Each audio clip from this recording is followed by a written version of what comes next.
So our assignment was very broad. We got to pick a topic that related to urban ecology in some way, and we picked the Ford site plant. It was a project that was underway, and there was just so much possibility that was waiting to be explored. Well, we all kind of like split up the work. Sabrina and I went out and filmed ourselves in front of the site, just saying like general information about it. It's closing in 2006, and it operated for 3 years after its initial closing. And I did a lot of the narration. These two went out and did most of the interviews.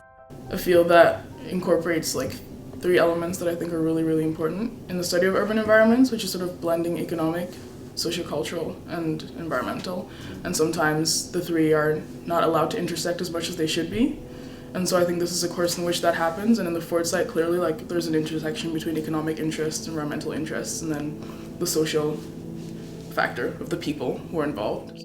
Working here in Petco, across from the Ford plant for 13 years. I've been the cashier at this place. It did get emotional, especially for one lady at a pet store who mentioned personal contacts she had and how she missed seeing people from the plant, and, you know, she got emotional. She knew, like, individuals and sort of missing individual faces like that no longer were around, and that was interesting to get that perspective as well. Being a resident in this area, it's always been kind of up in the air, and there's never been any like solid talk about what is exactly going to happen with the Ford plant, so I've just been curious myself. So I thought going into this project I'd find out more solid answers of what's going to happen.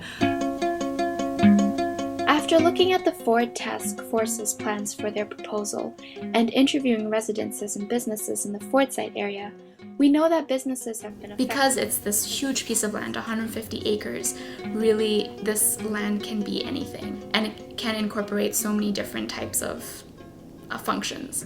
And from what we talked about, from green spaces to malls to affordable housing, it all plays into what constitutes a city, and cities are now trying to become more green, so that's related to urban ecology.